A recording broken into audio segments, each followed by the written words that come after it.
Hello everybody and welcome to my channel. Brand new year now.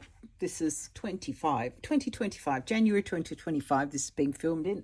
Snow's coming down hard in my part of Germany and it's very cozy inside filming something for everybody to watch. Before we get started, the usual housekeeping. If you like what you see, don't forget to leave a like and subscribe, and do consider joining my Patreon, where all of this sort of thing will be used a lot more. You'll see what I do with it.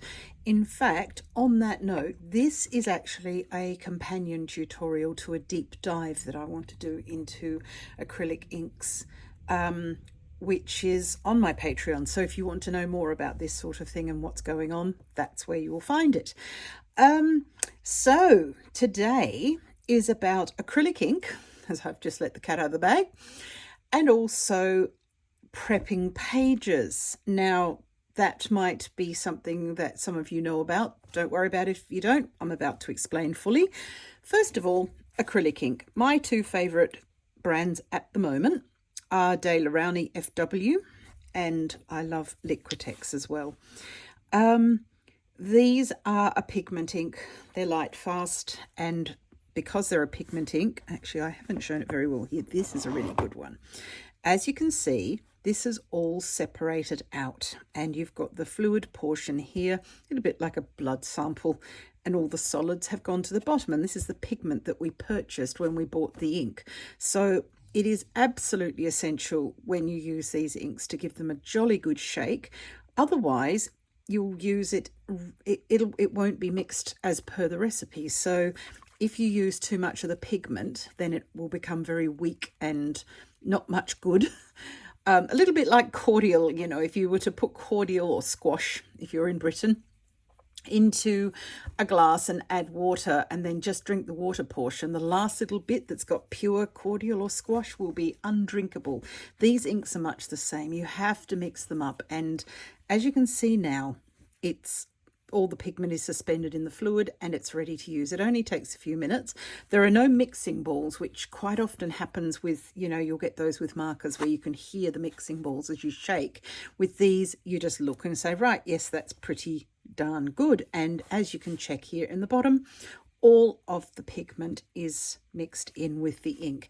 Now, as I said, being in pigment ink, these are light fast. I don't use anything else because I've actually painted a whole picture, which I realize I can't sell because I got into the mood of painting, and I just looked for the colors, and I used some of my beloved Tim Holtz inks, which they're Ranger, they're fabulous quality, and the colors are just fabulous too. And that's where I tripped up.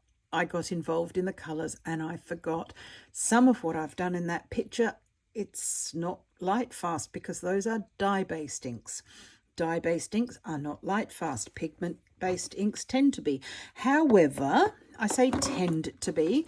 Always check the labels, always read it, and always remember that light fast ratings are a selling point. It's like organic on food. There's no reason that they wouldn't say it if it was true, because it's a selling point. So if your food doesn't say organic, then it isn't organic. If your inks don't say light fast to a certain, there are certain ratings and degrees, but if they don't mention it, then they're not light fast. Don't assume that they're light fast because it's a selling point. So why wouldn't they tell us all about it? Right, so rant over. Thank you for listening. These are, you can see here, a collection of my pigment inks, my acrylic inks, and here's another one that needs a good shake. Not important at the moment because I don't want to tell you about acrylic inks today. I want to tell you about prepping pages in a sketchbook and why I do it. I want to show you some of the pictures that I've then painted over, and then I'm going to show you how I prep my pages. It's a fun technique, and it's quite nice actually, especially when you're doing things with people in it or buildings. I find actually buildings one of the best uses for a prepped page with acrylic ink, because all of the odd colours that you lay down, and they really can be very odd when you lay the colours down when you're prepping the page, all of those can shine through and create interesting shadows and textures on the buildings. Let me just show you. So let's pop these aside because they are a bit of window dressing and we're going to use them eventually. But first of all, I want to show you what I do and what I prep with and why.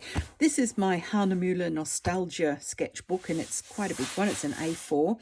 Never thought I would use an A4. However, you've seen, most of you will have seen these pictures before because they've been brought out from time to time.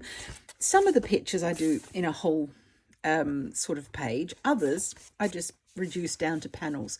So I'm not really using it as an A4. Right. So this is first page I'd like to talk to you about. I prepped all of these pages with some really random colours. Now, if you look quite closely here in the sky and also here at the bottom of this building, you can see swipes of an alarming colour of blue, which doesn't match at all with these cream coloured buildings. It sort of goes on the grass here. But it's a random colour that is, what I do is I prep the page with this bright swipe of colour and then I completely ignore it. And it does what it does. And the outcome is, as you can see here, a little bit in the sky, which could be relevant. But here you get these interesting textures and colours. And you might sort of say, well, you know, what is the bloody point? Why would you do that? Why would you put colour down, then ignore it and go over it? It's because I love the randomness of what comes out. See, for example, here I think I've used this deep violet on here. We shall find out in a minute. But it also might be muted pink. So one of these two, there's nothing muted about it, that's for sure. And the alarming blue is almost certainly my FW in cyan, Daler Rowney in cyan, or it could be Prussian blue, but I think it's probably this one. I just, like I said, sometimes I take note and I put down the colours. Other times I just get into the zone and create stuff. And then afterwards thinking, well, I wonder what that was. And as you can see here, as I mentioned before, I don't like this one at all. It feels overworked to me. This is one of my favourites. As you can see here, the buildings, it works really well. And my son, very correctly, I must admit, accused me of biasing what I was doing by putting the blue where I expected the sky to be. So I'll show you further on how I decided to make sure that I wasn't doing that, because I thought he made a good point, because I think subconsciously I was. But I like the way it's made cool shadows here on the buildings, and I like the way it just appears in the sky out of nowhere. And what other colour did I use? There's an orange in there as well. So that's one of these. Probably a flame orange, because I can see a little bit of orange. I can see the pink and blue. So like I said, really, really random colours. Nothing at all to do with what's on top. And seascape works too. This pink here, it does something to the sky. And I've gone over these now. When I started painting, and I'm talking last century, quite literally, I'm that old. When I started painting, I was always told that you can go over a water-based paint with an oil-based one, but you can't go over an oil-based one or acrylic with a water-based. It was really weird back in the day because we didn't have half of these things. You just couldn't get them. I grew up in Australia and they just weren't around. So you had oil paint, you had some acrylic starting to come in, and you had watercolour, acrylic and watercolour, and oil painting. So you can't go over oil paint with watercolour. You can go over watercolour with acrylic and oil, but at the time you couldn't go over oil with acrylic either. Very confusing. I'm pretty sure you've kept up just fine. Now, and this is almost certainly due to the rise in mixed media paintings and what we actually need and use, you can actually go over things like acrylic with things like gouache. And that's what I've done here. Some of this, so these are acrylic inks, which is a very thinned down version of acrylic, basically a nice painted layer of plastic. I've gone over the top here with acrylic markers in this case, and these are the let me see. Aha, got the right drawer first up. Liquitex markers over the top, these big fat ones, which are really good for covering area very quickly. And then I've gone over the top of that with coloured pencil in this case, and coloured pencil, some markers here, my Albrecht Dürer watercolour marker, because I love that for creating these shadows.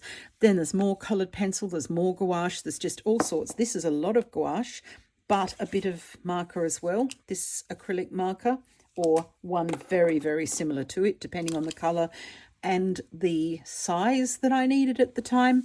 So I've basically, like I said, painted on here with these acrylic inks and then completely ignored them and gone over the top with all sorts. So there's that. There's another page or two here. I was so in the zone, and you can see what my son means here. I've completely biased this. I've put blue where I expected blue to be. Although this was where his remarks stung and shot home. I thought, okay, right, I'm going to do something without a sky to see what happens then. And this is a bit of collage. All of these leaves that you see are collaged on with paper. Everything else is sketched on straight onto the paper. So basically, yeah, gouache and markers and things like that over the top, coloured pencil over the top of that. And the blue, again, it shines through all of these colours. Actually, by the looks of that, I've gone in with the Liquitex light pink maybe, and certainly this light peach, which is what I've gone over the top of it with. So it's acrylic on acrylic there, but there is also some other gouache in here as well. And again, the blue shines through as you would expect it to if you were looking in under the undergrowth. When I make animals like this, I don't actually want to look at them from afar and observe them like if we were in a zoo. I want the picture to look like if we've actually looked underneath the hedgerow and found a badger doing what badgers do. So that's why everything, you know, there are dark spots and there's a bit of old wood and there are plenty of leaves. And this was done in October. On the 71st of October, so that's, I'm sure you all remember that date well. I have an old library stamp. I love these retro stamps, but of course, far too stupid to get the date right. So this one was done on the 71st of October, almost certainly meant to be the 17th. This one, again, like I said, yes, I biased it, but there's also blue here and there's a bit of an orangey coloured tint up the side here. It's all over the place, which is what you want. I think this one looks like burnt sienna, the Liquitex transparent burnt sienna. But it could also be, no, it's not. I reckon it's Perylene Maroon now. I've seen it because it looks like a blood stain when you first put it on. But so that colour's not relevant to a seascape, but it warms it up and it gives you somewhere to go with the buildings. There's a little hint of pink here where the colour's not quite been taken away. And actually, a lot of people, and I've said this in previous videos, but it's worth repeating here, I am totally team Liquitex. They don't sponsor me, by the way. They did at one point, but they don't now. That was, again, last century in Australia. I am team Liquitex. People don't like the Liquitex markers because they're not completely opaque, although they say they are. They absolutely aren't. I like that because that means you can build up textures, and also you get this chance of allowing what you've put down to show through. So when you first paint the building, for example, in this case, or the same in this case here, you paint the building by going over it with your Liquitex marker, and if you can still see too much through and you don't want to, then you let it dry and go over it again. It's as simple as that.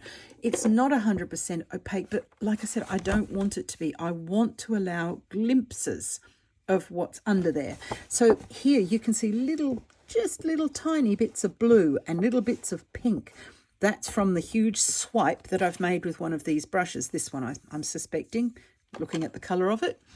But you could also use something like this, you know, just to get a really big swipe up. I shall show you that and exactly what I do shortly. So yeah, I like the fact that the markers will go over in layers, but they allow you to stop at any point and say, right, that's how much of that background I want to see, or that shadow's in just the right place. I'm never going to get that again. And it's really the most important thing is the fact that it's random. You couldn't make it up. It just happens, and that's what I love about it. It's kind of magic. Again here, same, but again, biased the blue. Yes, Tristan is right. Bit of purpley colour coming through here, and that's from, yeah, I'm very sure it's this Perylene Maroon from Liquitex. Little bit of purple here, and just random shadows that just happen. This, my wild pig that looks like a possum, I like him. This has got all sorts of colours underneath, but I'm not quite sure where that green oh, actually, yes, I am. I've done something, and then I've gone over the top with this green, which it's an astoundingly bright green, and I think I'll be muting that down so that it doesn't happen again. But yeah, a bit of blue, but when I show you, I'm going to do that slightly differently. Now, where, I don't think there's another one here. No, that was a tutorial for Patreon, and I behaved in this one and didn't put anything in. These are the next, okay. So those were all sort of more houses and buildings and towns and so forth. I'm a landscape artist, and this is mostly what you see on my Patreon. This one is an anomaly. I was just trying to see what I could do with just one colour. I think I ended up using two. There are two colours there of ink. So just ignore that. But these here, back to the prepping the pages. Bit lighter colours, but again, I have tried here to not bias the blue to where I'd expect blue to be. And I think what I did there from memory is I didn't use any. I've used a purpley colour here, so maybe that's almost blue and I'm still doing it. And I've gone over the top here. Again, this is more of these markers. I'm not sure it was that one actually, to be fair, but I can't find any other colour that it's likely to have been. So, you know, these are really good for making big, bold layers over the top of the prepared ink, and then use your finger to move them around. This one, again, a bit of a dull winter sky, and actually that was a tutorial for an advent calendar that I did with my Patreons. So nice. And over the page, more of the same. Just prepare pages, prepare panels, and get on with it. And it's really nice to work over with almost any subject. Quite often, I'm sorry about the shine there actually, and further to that point, a lot of people have said how much they like how shiny my pages are. I kind of do and kind of don't, because it's quite hard to photograph. But what that's caused by is the layers and layers and layers of media. So you've got lots of acrylic layers, you've got gouache, which is matte, but then you've got more acrylic over the top of that, and then the coloured pencils that I use, which are either oil-based or wax-based. But by the time you've got all of these layers down, you've got a shiny surface. So it is quite nice, but it's not a fixative. I only use a fixative if I use soft pastels, or if I sometimes graphite and things like that. Anything that's dusty and likely to come off, especially if I want to go over the top with my fine liners and markers, because it can ruin the tips. So I will fix that then. And the fixative I use and have used for 40 years is cheap hairspray. I've got some workable fixatives, some proper stuff. It's never seemed any different to me, and even with things that pictures that I've had for a very, very long time, I've found it absolutely fine. So that is all of that, and that brings us to this bit. So I'm going to do what I normally do here and divide this up into panels, because I actually really quite like working that way. And what I've got to work with is a couple of rather large brushes. This one is a number 2 and this is a number 1. I'm assuming inches is what we're looking for here, because that's 1 inch and that's almost exactly 2 inches. So that would be it. These are just not particularly special. You could use any other brush. Basically what you want is a large brush so that you can make big gestures. This is not the time for tiny little details. Obviously, as you can see, there are tiny details and they come in last. much later with all these branches. And you know, again, this was, yeah, we're probably up to the 100th of October by now, if the other one was 71st. This is a time for broad street sweeps of colour and not caring where the colour falls. Now, the interesting thing, and for those of you who know my work quite well, I love muted colours. So for this, I don't want muted colours, strangely. I want to choose between 1 and 3 brighter colours. So this is my beloved Antelope Brown, one of my favourites. I'm not going to use that, and I don't think I'll use the Payne's Grey in this setting either. What I'm going to go for instead is definitely this Perylene Maroon and some sort of blue. What have we got? We have got, these are called muted, you know, there's a muted grey and a muted green and so forth like that. I also would not use any of these. There's absolutely no point because they won't show through, especially these two. These are quite simply titanium white.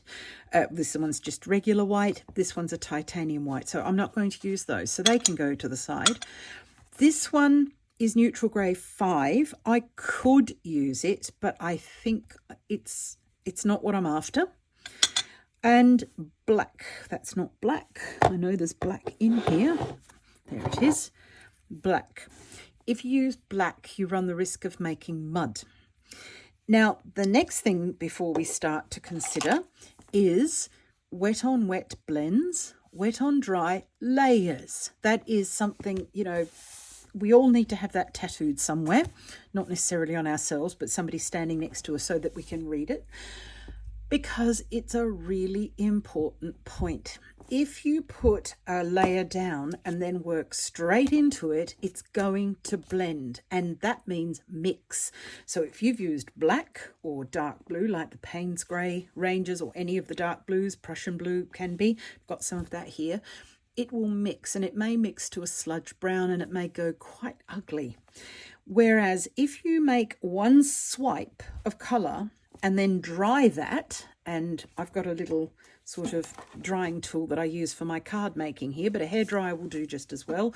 Or if you haven't got either of those things, putting your book somewhere and just allowing it to dry, because these dry really quickly. So, you know, quick trip to the loo or make a coffee and it's going to be dry. And then when you come back over the top of it, it will layer instead of blending and mixing. So I'm going to start off. You have to work reasonably quickly and so I have everything ready. I've got some water to wash my brush. I have my brushes. I have the colour I want to use, and I have everything else. So what I do, first of all, get the thing open because it's actually quite badly stuck. I haven't used this one in a while. But at least the trying to get it open process, like I said, it looks like blood. It's honestly terrible. You could be accused of any sort of crime with this, because seriously, the first time I did this and it had stuck and this happened, I thought, oh my goodness, I've cut myself quite badly by the looks. But no, I hadn't. That's the colour it is. Oops, put it everywhere. Okay, and then get busy. Just move that around. I did say it looked like blood, so I do apologise if you are in any way squeamish. This isn't the colour for you. I'm not in good vampire style. It doesn't bother me at all. Right, so just move it all. This is the first step, and then wash that. Close this. I would leave that. Gosh, yes, it looks like if I've done some real damage to either myself or somebody else. Let's get that off there. I don't like to leave any of these products on my skin for too long, and we shouldn't do that. As you can see, it's really random. I've dropped it on and then got busy with the brush. Now, this could be 2 long panels or it could be 4 smaller ones, and I think it'll probably end up being 4 smaller ones. Now this has to dry, but whilst it's drying, and it is actually almost dry, get the brush Doesn't matter if your brush is wet, but you don't want it really, really wet. So I think just getting the colour off it and then drying the brush as much as possible so that it doesn't dilute the colour, because the idea of this is it is going to have layers over the top. So you want it to be quite a strong layer colour. You don't want it too watered down. You can water it down, but it's not necessarily ideal for this application. Good grief. I think the bottle's what's bleeding. Good grief. Bloody hell. Quite literally in this case. So that's Perylene Maroon by Liquitex. And it's gone. Yeah, this is me. This is nobody's fault but mine. Okay, so what I've done here is it is drying, but I've left all these brush strokes, and also it's random. I'm not going to come back and put more here, and I don't want less here. It is what it is. You get what you get. What I would do now is when it's dry, or after I have indeed dried it, just give it a bit of a dry, because we want it to layer and not blend. So I want all of this to stay exactly as it is, and I want the other to go over the top of it. I'll dry all that off. It doesn't have to be crispy dry, it just has to be dry, and you can feel it. If it feels room temperature, so whatever room you're sitting in, or warm, it's usually dry, and it's dry enough for the next thing. If it is cool to the touch, or indeed you can feel if it's wet, then it's not dry. I'm going to go in with an FW one next in this blue, primary blue. And am I? Gosh, it's quite the colour. And it's the same procedure again. Just drop a couple, put more over this side. So this at random. It's quite fun actually, and very creative.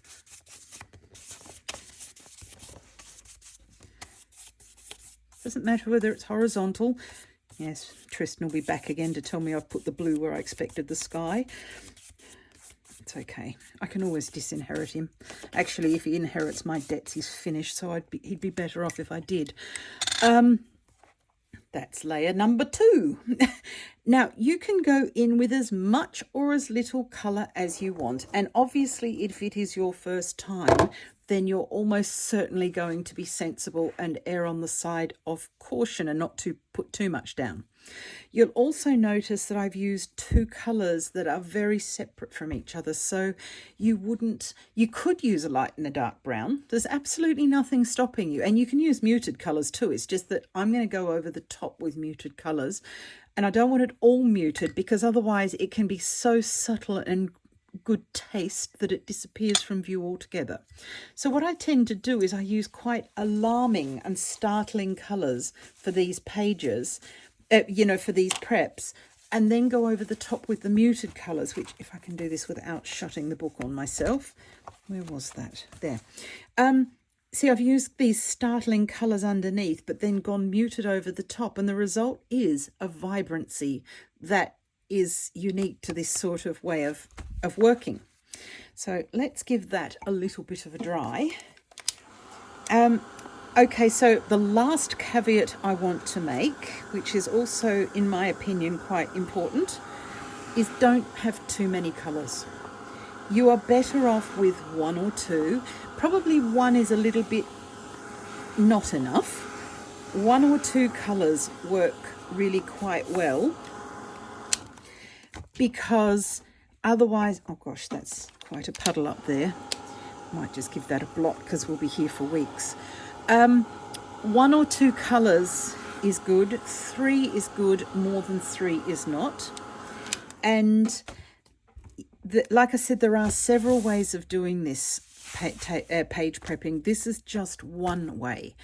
And I tend to use this a lot, and I will come back and revisit this. Also, keep an eye on my Instagram page, because you'll see the finished products here, and I'll link them back to, verbally. I'll mention this video in them so you can actually see what I have made out of this. So you can find them on there. And like I said, there'll be process videos on my YouTube. YouTube. This is YouTube Genius on my Patreon. Trust me, I do know what I'm doing most of the time. Right, so I would leave some of these, and others you might add something else. Let's add an orange to some. And again, I'm not going to do it to all. These have got enough going on, in my opinion. I'm just going to pop some orange onto that one. Don't need very much. And of course, these things are quite pigment dependent. Some of them are quite transparent. This is, whereas that blue, it's got more white in it. So it's covered a lot more thoroughly. Often clean the brush off. And it works like an underglaze. But it's a lot of fun. Something that everybody should do just once if you've got the equipment. I ended up doing the whole lot, doesn't matter.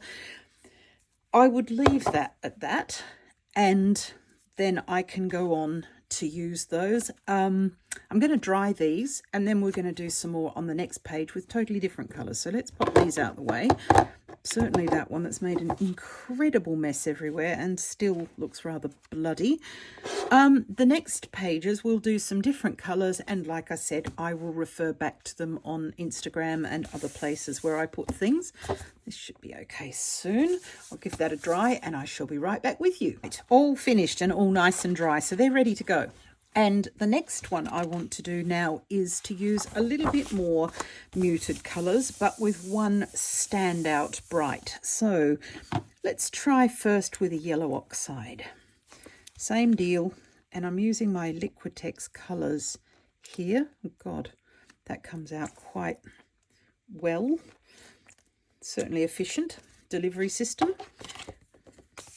You get a little bit of time to work into them, but not much. And once you spread them out onto the page, of course, they're going to...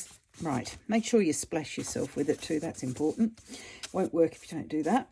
Once you've spread them out onto the page, they're going to start drying because, of course, they are much better distributed across the paper and their surface area has increased.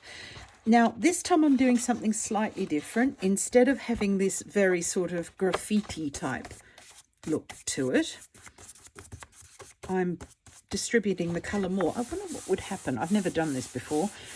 Do a Rorschach test on it. See which one of us are mad killers. That's good. I really like that. With the amount of Peroline Marona I've got around, I think it's me. I really like the textures that just created, so that's good. I've never done that before, so always good. Seen it here first. You'll notice I'm not using the 2-inch brush. That's because even though this is a big sketchbook, I want more control, and I feel this gives me slightly more control. So just washing and blotting my brush, and then we can decide while that's drying which colour we're going to do next. We could do, that's a muted pink. So that was a raw sienna. So because we've used raw yellow oxide, I'm going to go with a colour that's quite allied to this, because this is going to give me 4 panels of nice muted colour to work on and 4 panels of more vibrant. And I don't want to bias my opinion, but I do think that this one is going to be better with buildings and other things where you want a huge blood stain on your work. Honestly, I do like that colour, but it's quite disturbing. Right, just give this a bit of a go. Make sure that it's dry. And I'm going to do the same thing again so that I get brush strokes plus these textural marks. And this is why I like using my jelly plate, which you will have seen last week on here, is the jelly plate flip through, because I do use it slightly differently to everybody else to make landscapes. But what I'm really after is this texture. So here again, this is really quite thin, this one. And of course, being an ink, it's not such a stretch to expect that. So this one is the raw sienna, the other was yellow oxide, both Liquitex inks. Yeah, this isn't going to give us much, so we're going to pretend that we haven't done it. And I'll dry this and then come back with, I'll just say, look, this is much the same. Now, the difference between these two is, while it's drying, actually, let's fold it because there's a bit there that might make a nice mark. Yes, quite like that. Like I said, a bit of a Rorschach's test. The difference between these two, because the colours, as you can see, are remarkably similar. Yellow oxide is just a pigmenting. This one's actually a transparent raw sienna. So it's going to have more fluid and less pigment in it, being transparent. But it's not to say that you can't use this beautifully for a glaze, and that is what I would use it for. So the transparent one, and you can buy these in a kit. This one's transparent burnt umber, transparent raw sienna. Somewhere kicking around here, I think this is it. Yes. Is transparent burnt sienna. I think that was all that came together. They're really quite nice colours. They are transparent, but they're really good for layering and things like that. I'm just going to dry this because there's a little bit more sort of sticking here. I don't want it to look like a Rorschach's test, so I'm going to ruin the pattern a little bit. I shall be back in a second and we can choose a second colour because I'm not counting the second one. Right, so we've got rather a lovely texture here of all sorts, and this technique is particularly good if you want to go out and do en plein air painting, but you don't want all of this stuff and all of this mess and all of this waiting, because there is some waiting to dry in between layers and things like that, and you don't necessarily want that when you're out doing things. You want to get on, especially if you're looking at light and saying, I want to capture this light, I don't want to wait until the ink's dry, quite literally. So my next colour for here, I'm going to go with a muted green. Oh no, I'm not. I'm going to go with a complementary colour, muted violet. This is one of Liquitex's muted colours, obviously. And we'll see how we go with that. You could leave it at this too and just say, right, I'm going with this texture. But the purpose for this video was really prepping these pages, and then over the next however many weeks or whatever, you can see what I do with them. And then use that if you feel that it's right for you. Just moving that around. This way I can use that as a whole page if I want to. Don't know. And the more you distribute it evenly with the brush, the quicker it will dry. So if that's a driving thing, that's what we need to be doing. So there are two complementary colours. Of course, that means on your colour wheel. And I do have one here being an art studio.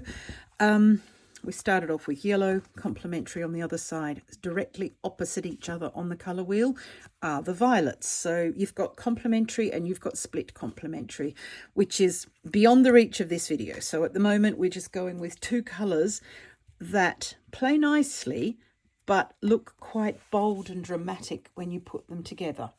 Whereas if you say red and yellow or red and orange, these colours are quite close to each other, you won't get this dramatic effect. Right, so dry that. And I think I'm going to add to this a little bit of green on some, but not the other. And then I've got a nice lot of different scope to work with. It's quite quick to dry. The final one is my FW olive green. Now I've got a bit of a confession. This is bright and I don't like the bright. It's too much for what I use it for normally. So I've put a little bit of Prussian blue in this to tone it down. It's probably not enough yet for me. And I'll just put the green on this side. Whoops, that's enough to be going on with. Yeah, I'd still like toning it down a little bit more than it is, but it's better than it was.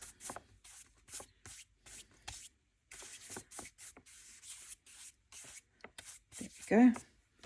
Fighting the urge to put it on the other page. Let's wash the brush and get rid of it. Right, so this is going to be a lot shadowy. This is shadowier than this one. This one's going to be more of a bright sort of thing, so you can use it to... Actually, let me just grab this here. this is something I've been working on this week with my foxes. I'm doing a series of evening woodland pictures for winter. Some of these will be going up into my shop, actually, not this one because this is in my sketchbook, but I have got a few others. So if you see here where this glow has fallen and then these sort of colours, if I can put that here so they're both on screen, we don't need to see this side, so we'll do it like that. How's that? You can work, sometimes you use these randomly and just ignore them, which is what I normally do. But sometimes if something has worked out like that, you think, I don't want to lose that glowy bit. So you can work it in so that it comes in the middle of a picture. I haven't done that here, by the way. This is different sorts of inks and gouache over the top of that. But it's a good example of how you can actually use that glowy window wherever it occurs and say, right, I actually do want to use that as a sunset. So preserve that and put your picture elsewhere by using these other shapes and so forth to construct the main picture. And like I said, I am going to show that, gosh, tipping all my bottles over here. I've got two of them. It's a better score than I've ever had while bowling, that's for sure. You can use what you see or you can completely ignore it. And as you can see from the pictures that I showed you earlier on, that's what happens when you completely ignore it. This is as dark as I would want to go because it starts to get a little bit muddy. But if you go over the top of this now with something like acrylic markers or acrylic gouache, that will brighten all of this up again. And yeah, you use what you've got here. So we've got some really, this is just not me. This is so not me. But it's funny enough it is because it's what I've used back here. Like I said, that's basically a version of what this looked like before I started. And that turned out to be very me. So you can't call it at this stage. We've just got to look at it and say, right, this is what we've got. Now what do we do over the top of it? So what I would do going forward with these, just very quickly, is I would choose a picture I want to paint, and it might be an urban scene like some of the others with buildings, or it might be people, it might be anything at all, and I would get my pencil and go over the top and just draw and pretend this was a white page and see what I come up with. And I really like that. It's a surprise to everybody, me included. You can, like I said, you can preserve these lights and actually use this and make it part of the picture, or you can just see what you get. And either way, it's fun, it's easy, and it's a great way to use these sorts of inks. I use them in other ways as well. As you saw in the fox picture, there's some of them in there. But this is a nice bold way to use for mixed media, and I'll go over the top of this with all sorts. So I do hope you've enjoyed that. It's something very, very different, which is the idea here, is to keep us aware of all the different things that we can do with our art. Don't forget, like I said, to leave a like and subscribe. If you've got this far, leave me a comment. I do try to get back to absolutely all of them. It makes me happy to see what you say, actually. I've had some really lovely comments, so thank you. And I do try to get back to those. And like I said, if you like what you're seeing here, don't forget to join my Patreon. You can also buy the individual tutorials from my Patreon shop if you don't want to make a monthly commitment, which I get that totally. Sometimes you only see one thing that you like, so it makes no sense whatsoever to sign up. But it is more cost effective because the prices are really as cheap as I can make them, under €10 actually, for one tier. And have a look and see what you think, but have a look around the shop as well, because you'll find these for sale individually. And if this is what you're considering doing, then that would be a targeted response to that. Also, like I said, keep an eye on my Pinterest page, my Instagram page. Again, the link is in the description box below, and you'll see what I do with these and how they turn out. And yeah, I'll look forward to hearing what you think there as well. Thank you so much for watching. Do take care if you're in my part of the world, which is looking very white at the moment. Stay warm. It's a good time to stay inside and do some art. talk to you next week. Bye.